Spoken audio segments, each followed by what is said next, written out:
ఓం నమో బ్రహ్మాదిభ్యో బ్రహ్మ విద్యా సంప్రదాయ కర్తృభ్యో వంశ ఋషిభ్యో మహాభ్యో నమో గురుభ్యః నమః ప్రణవార్ధాయ శుద్ధ జ్ఞానైకమూర్తయే నిర్మలాయ ప్రశాంతాయ దక్షిణామూర్తయే నమః. దివ్యాత్మస్వరూపులైన ప్రియ ఆత్మబంధువులారా, మనం కొంతకాలంగా ఈ ఆధ్యాత్మిక ప్రవచనములను జరుపుకుంటున్నాము. ఇందులో భాగంగా ఈరోజు మన ప్రస్తావన ఏమనగా, ఏక విజ్ఞానేన సర్వ విజ్ఞానం భవతి అన్నారు ఉపనిషత్తుల్లో. దేన్ని తెలుసుకుంటే సర్వము తెలియబడుతుందో అట్టి బ్రహ్మ విద్యను మనము సద్గురువుల ద్వారా శ్రవణ మనన నిధిధ్యాసన చేసుకుని సాక్షాత్కారాన్ని పొందమని కదా మనకు ఉపనిషత్తులు బోధించినది. ఏక విజ్ఞానేన సర్వ విజ్ఞానం భవతి అన్నట్లుగా మరి అటువంటి తన స్వరూపాన్ని తాను సాక్షాత్కరింపజేసుకునవలేను. ఎన్ని జన్మలెత్తైనా చిట్ట చివరిగా తత్వం ఏమిటి అనగా బ్రహ్మ విజ్ఞానమే, ఆత్మతత్వాన్నే తెలుసుకోవాలి మనం. అయితే ఈ తెలుసుకొనడము అనేటువంటి పదము మనము చాలా సూక్ష్మంగా గుర్తించాలి. ఒక దృశ్యాన్ని తెలుసుకున్నట్టుగా కాదు. ఆత్మతత్వము, ఆత్మను తన్ను తానుగా గుర్తించాలి. ఉపనిషత్తులు కూడా మనకు బోధించేటువంటి సారాంశం ఏమనగా బ్రహ్మాత్మైక్యత్వ విజ్ఞానాన్నే మనకు బోధ చేస్తున్నవి. జగద్గురు శంకరాచార్యులు వారు యొక్క రచనల్లో, వారి యొక్క ఉపనిషత్తుల యొక్క ప్రబోధలో మనకు తెలిపిన నిగూఢమైనటువంటి రహస్యాలేమనగా ఆత్మస్వరూప విజ్ఞానమే. ఆత్మతత్వాన్నే మనం ఏనాటికైనా తెలుసుకోవలసిన ఏకైకమైనటువంటి ఏకాంశం. కాబట్టి మరి ఈ సమస్త ప్రపంచమునకు ఏది మూల పదార్థమై ఉన్నదో అట్టి తత్వాన్ని మనము గుర్తించాలి, అనుసరించాలి. సర్వ ప్రపంచమునకు అధిష్టానమే ప్రధానము. అధిష్టానము అనగా సర్వవ్యాపకమైన పరిపూర్ణ పరబ్రహ్మము. ఆరోపితమనగా ఆ పరబ్రహ్మమునందు లేకనే తోసినటువంటి ఆభాస ఈ ప్రపంచం. అందుకనే అద్వైతి ఎప్పుడు కూడా అంతా పరబ్రహ్మమే అని అనవచ్చు. కానీ ఇంకా లోతుగా వెళ్ళినట్టయితే పరమాత్మ యొక్క ఆభాసయే నామరూపాత్మకమైన ప్రపంచము, జలము యొక్క ఆభాసయే తరంగము, మన్ను యొక్క ఆభాసయే కుండ, ఆ విధంగా స్వరూపము యొక్క ఆభాసయే విభూతి అని మనము గుర్తు చేసుకోవాలి. ప్రతిరోజు కూడా అమృత వేళలో లేవాలి. ఆత్మానాత్మ విచారణ చేసుకోవడానికి మనం ప్రయత్నించాలి. సరైనటువంటి సద్గురువులు మనకు, వారి కృప మనకు కలిగినట్లయితే తప్పకుండా మనము శ్రవణ మననాదులు చేసుకోవాలి. లేదా వారు చెప్పినటువంటి గ్రంథాలైనా మనము, వారు రచించినటువంటి గ్రంథాలైనా మనం అధ్యయనం చేసుకోవాలి. కాబట్టి ఆత్మతత్వమే ఏ రోజుటికైనా మానవుడు తెలుసుకోవలసినటువంటి ఏకైకమైనటువంటి అంశము. కాబట్టి ఇది ధ్యానము ద్వారా తెలియబడదా అంటే ధ్యానము ద్వారా కూడా తెలియబడుతుంది, ఆలస్యం అవుతుంది. అదే సద్గురువుల ద్వారా ఆత్మవిచారణ చేసుకొని అటు పిమ్మట ధ్యానంగానే చేయగలిగితే స్వరూప సాక్షాత్కారం కలుగుతుంది. కాబట్టి ఆత్మ దర్శనము అని మనం విన్నప్పుడు ఆత్మ మనకు దర్శనం అవుతుందేమో అనుకుంటాం. ఎన్నో పిక్చర్లు చూశాంగా, సినిమాలు చూసాము. అందులో శివ దర్శనం కలిగింది అంటే ఆకాశం నుండి మేఘాల్లో కిందికి వచ్చినట్టుగా మనం విని ఉన్నాము, చూసి ఉన్నాము సినిమాల్లో. అలా కాదు. ఇక్కడ చూసేవాడు, చూడబడేది త్రిపుటి ఉంటుంది. జ్ఞాత, జ్ఞానము, జ్ఞేయం ఉంటుంది. కానీ అక్కడ జ్ఞాత, జ్ఞానం, జ్ఞేయము మూడు కూడా ఏకమైపోవాలి. బాహ్య పదార్థాన్ని చూసినట్టుగా ఆత్మను చూడలేము. చూసినట్లయితే అది దృశ్యమే అవుతుంది. కాబట్టి మనము ఇట్లా ఏ పదార్థాన్నైనా స్పృశించినట్టు కానీ దర్శించినట్టు కానీ వీలు కాదు. అట్లా బాహ్య పదార్థాలకే వీలవుతుంది. కానీ ఆత్మతత్వం అలాంటిది కాదు. ఆత్మ తన స్వరూపమై స్వయం ప్రకాశమై స్వతసిద్ధమై ఉన్నటువంటి తత్వము. ఆ తత్వాన్ని గురువు చెప్పిన శాస్త్రం ప్రకారము మన స్వానుభవములో మనకు మనముగా దర్శించవలెను, దర్శనములో మిగిలిపోవలెను. కాబట్టి ఆత్మధ్యానము అన్నారు, ఆత్మస్వరూప చింతనం ధ్యానము అన్నారు. పదే పదే ఆ యొక్క గురువులు చెప్పినటువంటి అంశాన్ని పదే పదే మనము చింతన చేయడం కూడా ధ్యానమే. కాబట్టి మరి ఏకాంత ప్రదేశములో కూర్చొని ప్రశాంతముగా సాక్షిగా ఉండాలి. ప్రతి చర్యకు క్రియకు సాక్షిగా, ఏ సంకల్ప వికల్పాలు వచ్చినప్పటికీ కూడా వాటికి నేను సాక్షిగానే ఉన్నాను. లేదా తనకు తానుగా మిగిలిపోవడమే, కర్తృత్వ భోతృత్వాలు లేకుండా ప్రశాంతముగా యథేచ్ఛగా ఉండడమే ఆత్మధ్యానం. ఆత్మధ్యానము అనగా ఆత్మయందు ధ్యాస ఉంచి ఉంచడమే ఆత్మధ్యానము.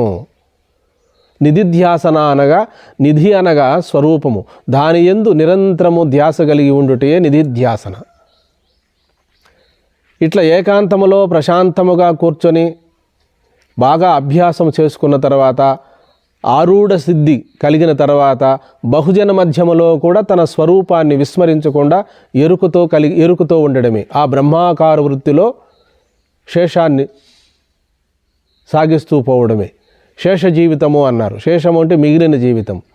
నలుగురికి బోధించడము, తాను శ్రద్ధాభక్తులతో ఆచరించడము, ఆచరించిన ఆత్మానుభవాన్నే సమాజానికి బోధించడం.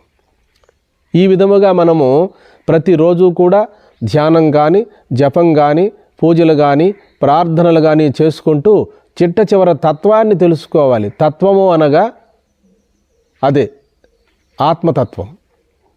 ఇంకా తత్వానికి మించి ఇంకా తెలుసుకోవాల్సిందేమీ మిగిలి ఉండదు. అటువంటి పరతత్వమైన పరబ్రహ్మ తత్వాన్ని, తన స్వరూపాన్ని రెండూ ఒకటేనని గుర్తించి జీవ బ్రహ్మైక్య స్థితిని, అంటే ఇక్కడ యోగము ద్వారా పొందడం కాదు, ఉన్న స్వరూపాన్నే తాను గుర్తించి సర్వకాల సర్వావస్థల యందు కూడా సర్వాత్మభావన కలిగి ఉండడు. తన స్వరూపమే అన్ని ఉపాధుల్లో కూడా ప్రకాశిస్తున్నది. అన్ని ఉపాధుల్లో ఉన్నది కూడా తన స్వరూపమే. తన స్వరూపమే అన్ని ఉపాధుల్లో ఉన్నదని, అఖిల భూతముల యందు తనను, తన యందు అఖిల భూతములను చూసువాడు శ్రేష్ఠుడు అన్నారు. ఆ విధముగా మనము ప్రతిరోజు కూడా ధ్యానం చేయాలి. ఆ ధ్యానము కేవలము ఎరుకుతో ఉండాలి. ప్రజ్ఞానం బ్రహ్మ, అహం బ్రహ్మాస్మి, తత్వమసి, అయమాత్మా బ్రహ్మ అనే మహావాక్యములు చెప్పినటువంటి సారాంశాన్ని పెద్దల ద్వారా కానీ, సద్గురువుల ద్వారా కానీ, తత్వవేత్తల ద్వారా కానీ బాగా శ్రవణం చేయాలి. 4 మహావాక్యముల యొక్క సారాంశము నీవు పరబ్రహ్మస్వరూపుడివేనని బోధ చేస్తున్నవి. అద్వైతం ఎప్పుడూ కూడా సాధనను అంగీకరించదు, సిద్ధాంతమే సాధన. అంటే యథార్థమైనటువంటి తత్వ విచారణ చేయడంలోనే శ్రవణ మనన నిధిధ్యాసన సాక్షాత్కారాలు జరిగిపోతాయి అంటారు శంకరులు వారు. అటు కాని పక్షములో మల విక్షేప ఆవరణ దోషములు ఉన్నటువంటి వారు నిధిధ్యాసన కూడా చేయవలెను. నిధిధ్యాసన అంటే ధ్యానం. శ్రవణమే కాదు, మననమే కాదు, నిధిధ్యాసన అనగా ధ్యానం కూడా చేయవలెను. కాబట్టి ఏకాంత ప్రదేశంలో ప్రతిరోజు కూడా క్రమము తప్పకుండా 3 గంటల కాలము స్వరూపనిష్టలో ఉండవలెను. లేదా అందులో సగం 1.5 గంట అయినా ధ్యానంలో ఉండవలెను. మనము ఏమి చెప్తున్నామో, సత్సంగములో ఏమి చేస్తున్నామో, ఏ విచారణ చేస్తున్నామో అది నాకు అనుభవంలో ఉన్నదా అనేటువంటి అంశాన్ని మాత్రం మరవకూడదు. మనకు అనుభవంలో లేని వాక్యాలు ఎదుటివారికి చెప్పడం వల్ల ప్రయోజనం లేదు. లేని మహిమ చెప్పుకున్న రానున్న మహిమ సున్నా అంటాడు మహర్షి మలయాళ స్వాముల వారు. కాబట్టి అంతరంగమందు అపరాధములు చేసి మంచివాని వలె మనుజుడుండు, ఇతరులు ఎరుగకున్న ఈశ్వరుడెరుగడా విశ్వదాభిరామ వినురవేమ అన్నట్లుగా మనం బయట వారికి ఎన్ని మంచి వాక్యములు చెప్పినప్పటికీ కూడా అది మన స్వానుభవములో లేకపోతే మరి అంతరంగమందున్న ఆత్మస్వరూపానికి మనం సమాధానం చెప్పుకోవలసి ఉంటుంది. ఇవన్నీ కూడా వాచావేదాంతమైనటువంటి వాక్యములే అవుతాయి. కాబట్టి మనము ఎవరితోనైనా సత్సంగం చేయాలంటే నిజముగా మనకు ఏ అనుభవం ఉన్నదో అదే అనుభవంతో చెప్పుకోవాలి. తనను తానే మోసం చేసుకున్నట్లు అవుతుంది. కాబట్టి చెప్పువారు కన్న చేయువారు మిన్న, చేయువారు కన్న కన్నవారు మిన్న, కన్నవారు కన్న కలయువారు మిన్న, కలయువారు కన్న వారికన్నా అధికుండులేడయా విశ్వదాభిరామ వినురవేమ అన్నారు. కాబట్టి మనము నాకు శాంతి సమాధానాలు కలిగినవా, సహనము కలిగినదా, ఓర్పు కలిగినదా, రాగద్వేషాలు తగ్గినవా, కోపతాపాలు తగ్గినవా అని ఏకాంతములో మనముగా క్వశ్చన్ మార్క్ వేసుకోవాలి. లేకపోతే భగవంతుడా నాకు ఈ దైవీ గుణములు లేవు, సహనము లేదు, ఓర్పు లేదు అని భగవంతుని మనం ప్రార్థించినట్లయితే తప్పకుండా సత్సంకల్పం నెరవేరుతుంది. కాబట్టి కొండంత వేదాంతము కన్నా ఆవగించేంత అనుష్ఠానము శ్రేష్టము అన్నాడు రామకృష్ణ పరమహంస. కాబట్టి మనము ప్రతిరోజు కూడా ఆత్మానాత్మ విచారణ చేసుకోవాలి. సద్గ్రంథములతో సత్సంగము చేయాలి. మనకు దగ్గర సత్సంగ సభ్యులు లేకపోతే మనము మహనీయులు రచించిన గ్రంథములే సత్సంగం అవుతాయి మనకు. కాబట్టి కింద దర్భాసనాన్ని పరుచుకొని దాని మీద ధవళ వస్త్రాన్ని పరుచుకొని ఆ పైన సుఖాసనం మీద కూర్చోవాలి మనం. లేదా పద్మాసనం కానీ, సుఖాసనం కానీ, వీరాసనం కానీ, మనకి ఏ ఆసనం సులభంగా ఉంటే ఆసనం మీద కూర్చొని కదలక మెదలక ప్రశాంతముగా ఉండాలి. ఇలా ఉన్నప్పుడు మనసు పరిపరి విధాలుగా పరిగెడుతూ ఉంటుంది. దేహం కదలకుండా కూర్చున్నప్పుడు మనసు పరిపరి విధాలుగా పరిగెత్తినప్పటికి కూడా అది తిరిగి మళ్ళా మన దగ్గరకే రావాలి. కాబట్టి మనస్సును అదుపు చేయడానికి అనేక మార్గాలు మనకు యోగ శాస్త్రాల్లో చెప్పబడినవి. అనులోమ విలోమ ప్రాణాయామం చేసినా కూడా మనసు నెమ్మదిస్తుంది. రేచకపూరక కుంభకాదులు చేసినా కూడా మనసు నెమ్మదిస్తుంది. లేదా ప్రార్థనలు చేసినా, లేదా మంచి ప్రదేశంలో అగరబత్తీలు, మంచి సువాసన కలిగినటువంటి బత్తీలు, దైవాంశాన్ని కలిగించేటువంటి చిత్రపటములు ఇవన్నీ ఉన్నప్పుడు మనసు కూడా అక్కడ ప్రశాంతతను పొందుతుంది. ఎక్కడ పరిశుభ్రముండునో అక్కడ ప్రశాంతత ఉండును, ఎక్కడ ప్రశాంతత ఉండునో అక్కడ భగవత్తత్వం ఉండును అంటాడు గురుదేవులు విద్యా ప్రకాశానందగిరి స్వాముల వారు.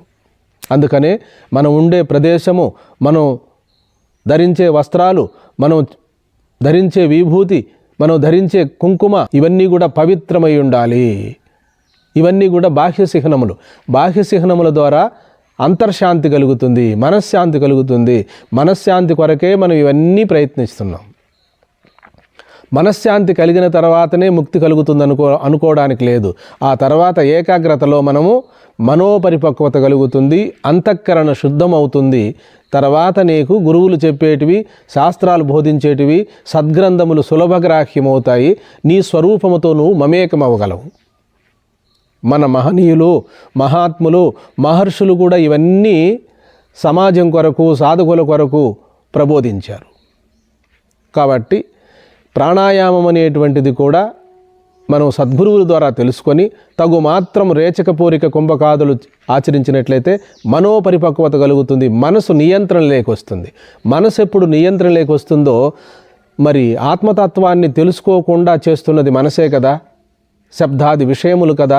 శబ్దాది ఇంద్రియములన్నీ కూడా జ్ఞానేంద్రియాలు, కర్మేంద్రియాలు అన్నీ కూడా ఉపశాంతిని పొందుతాయి. అప్పుడు గాలి లేని చోట దీపం వలె నిశ్చలంగా స్వరూపం ప్రకాశిస్తుంది. ఆ స్వరూపము నేనేననేటువంటి అనుభవము మనకు కాలక్రమేపీ అనుభవానికి వచ్చేస్తుంది. మహావాక్యములు చెప్పిన అంతరార్థం కూడా మనకు అనుభవానికి వస్తుంది. మీకు ఏమి తెలియబడుతున్నప్పటికీ కూడా తెలుసుకునేటువంటి మీరు లేక తెలియబడేది లేదు. దేహము నేను కాదు నాది, వాహనము నేను కాదు నాది. అలాగే ఈ భూప్రపంచములో అంతా నాదే కానీ నేను కాదు. నేను వాటిని తెలుసుకుంటున్నాను, వాటిని స్పర్శిస్తున్నాను, వాటిని చూస్తున్నాను, వాటిని శ్రవణం చేస్తున్నాను, శబ్దాలను శ్రవణం చేస్తున్నాను, రూపాన్ని దర్శిస్తున్నాను. వీటన్నిటిని కూడా సాక్షిగా గమనిస్తున్నాను. అలాగే మనోభావాల దగ్గర నుండి, రాగద్వేషాల దగ్గర నుండి, ఆలోచన పరంపర దగ్గర నుండి అన్నిటిని కూడా నేను గమనిస్తున్నటువంటి సాక్షిని వీడి సాక్ష్యములు లేవు. సాక్షి కంటే ఇంకొక సాక్షి లేదు. మనము జ్ఞానస్వరూపులము, తెలివి స్వరూపులము, ఎరుక స్వరూపులము, ఉనికి స్వరూపులము. అందుకనే ప్రతి వస్తువును, ప్రతి విషయమును కూడా మనము గ్రహిస్తున్నాము. అదే సాంప్రదాయంలో దేహాన్ని కూడా తెలుసుకుంటున్నాము. దేహము మన యొక్క ఎరుకలో తెలియబడుతున్నది. బయట ఎలాగైతే నామరూపాలు తెలియబడుతున్నవో అలాగే నామరూపాలలో భాగమైన ఈ దేహం కూడా నాకు తెలియబడుతూనే ఉన్నది. మనసు తెలియబడుతూనే ఉన్నది. మనసు తెలియబడితేనే నా మనసు ప్రశాంతంగా ఉంది, నా మనసు ప్రశాంతంగా లేదని చెప్పగలుగుతున్నాం. ఆలోచనలు తెలియబడుతున్నాయి. మంచి ఆలోచన మనకే తెలియబడుతున్నది, చెడు ఆలోచన మనకే తెలియబడుతున్నది. ఆలోచనల వల్ల మనం లేము, మన వలనే ఆలోచన ఉన్నది. అలాగే తరంగముల వలన జలము లేదు, జలము వలన తరంగం ఉన్నది. కాబట్టి ఈ సూక్ష్మ విజ్ఞానాన్ని తమకు మనవి చేసుకుంటూనే వస్తున్నారు. కనీసం ఒక్కరైనా కూడా సాక్షి భావనలో, స్వరూప భావనలో మిగిలిపోతారని, మీ జన్మ చరితార్థం చేసుకోగలరనే నేను మనవి చేసుకుంటున్నాను. ఎవరేం చెప్పినప్పటికీ కూడా దృశ్యాన్ని విడగొట్టుకోవాలి, ఆత్మను అనాత్మను విడగొట్టుకోవాలి. ఆత్మనగా నేననేటువంటి స్పృహ, అనాత్మనగా నాకు కనపడేటువంటి చరాచరాత్మకమైన నామరూపాత్మకమైన ప్రపంచం. ఆత్మలోని భాగమే అనాత్మ అయినప్పటికీ కూడా ఇది బోధన సౌలభ్యము కొరకు సాధన దశలో ఇవన్నీ చెప్తూ ఉన్నారు. కేవలము మనము సంపూర్ణమైన పరబ్రహ్మతత్వముగా మిగిలినప్పుడు తన విభూతిగా ప్రపంచాన్ని చూస్తాము, తన ఆభాసగా ప్రపంచాన్ని చూస్తాము. కాబట్టి ముందు ఈ ఆత్మానాత్మ విచారణ తెలియాలి మనకు. ఈ క్రమము తెలియకపోతే ప్రయోజనం లేదు. కాబట్టి ముందు తెలుసుకొని క్షేత్రము, క్షేత్రజ్ఞ. క్షేత్రము అనగా భూమి దగ్గర నుండి ఆకాశం వరకు, క్షేత్రజ్ఞ అనగా అన్నిటినీ తెలుసుకుంటున్నటువంటి సాక్షి, ఎరుక, జ్ఞానం. జ్ఞానమే మన స్వరూపము, స్వస్వరూపము అనేటువంటి అంశాన్ని మాత్రం మనము ఏనాడూ మరవకూడదు. జ్ఞానస్వరూపమే మనం. మరిచిన దానికి కూడా తానే గుర్తు. నేను ఇంతవరకు భగవంతుణ్ణి మరిచాను, ఇప్పుడు భగవత్ తత్వాన్ని గుర్తు చేసుకుంటున్నాను అనుకుంటున్నాం. మరి తత్వమునందు ఇవి లేవు. కాబట్టి మరుపు, ఎరుకలు రెండిటికి కూడా తానే సాక్షి. మర్చిపోయినటువంటి అంశానికి, గుర్తుపెట్టుకున్న అంశానికి కూడా తానే సాక్షి. సాక్షిని వీడి సాక్ష్యములు లేవు. ఎరుకను వీడి తాను లేడు, తనను వీడి ఎరుక లేదు, ఉనికిని వీడి ఎరుక లేదు, ఎరుకను వీడి ఉనికి లేదు. ఇవన్నీ కూడా పర్యాయ పదములే. ఈ సూక్ష్మార్థాలను మీరు తెలుసుకొని మీరు సత్సంగం చేసుకునేటప్పుడు కూడా వారేం చెప్పారు, వారు చెప్పిన దానికి నేను తోలనాడి ఇంకొకటి చెప్పాలని అనుకోకూడదు. అట్లా ఈ సత్సంగం కూడా వినయ విధేయతలతో, సమతాభావనతో మనం సత్సంగం చేసుకోవాలి. దైవతత్వాన్ని తెలుసుకోవాలనే నిజ అక్కరతో సత్సంగం చేసినప్పుడు అక్కడ పరమాత్మతత్వం అందరికీ అంతర్యామిగా ఉన్నాడు కనుక సులభంగా అర్థమవుతుంది తత్వం. కాబట్టి తత్వము అనగా వేదాంత తత్వము, వేదాంతము అనగా వేదములకు అంత్యమ భాగమనున్నటువంటి ఉపనిషత్తులే. అద్వైత సిద్ధాంతమే ఇక్కడ వేదాంతం. అద్వైత సిద్ధాంతములో సాధన లేదు, సిద్ధాంతమే సాధన పలుమార్లు తమకు మనవి చేసుకుంటూనే వస్తున్నాం. బయట ఇంకొక పదార్థాన్ని పొందినట్టుగా ఆత్మను పొందడం కాదు, ఇంకొక లోకానికి వెళ్ళినట్టుగా ఆత్మను పొందడం, తెలుసుకోవడం కాదు. ఆత్మ తన స్వరూపమై ఎల్లవేళల యందు ఉన్నది కూడా ఆత్మయే. తాను కేవలము పరిపూర్ణ పరమాత్మయే. తాను ఎంత వ్యాపించాడో ఈ ప్రపంచం కూడా అంతే వ్యాపించి ఉన్నది. తాను లేక ప్రపంచమునకు ఉనికి లేదు. సమస్త చరాచర సృష్టి కూడా తానే సాక్షిగా ఉన్నాడు. నిజ నిర్ధారణ చేసుకొని, ఆత్మ విమర్శన చేసుకొని, ఆత్మతత్వాన్ని బాగా అనుభవానికి తెచ్చుకొని జీవించి ఉండగానే తాను జీవన్ముక్తుడనేటువంటి అంశాన్ని మనము గుర్తించాలి. నాకు బంధము లేదు, మోక్షము లేదు, జనన మరణములకు అతీతమైంది ఆత్మ. కాబట్టి చావు పుట్టుకులు దేహమునకే కానీ ఆత్మకు లేవని తెలుసుకొని ఎప్పుడు ఆత్మనిష్ఠుడై ఉండడమే ఇందులో ఉన్న పరమార్థం. హరి ఓం.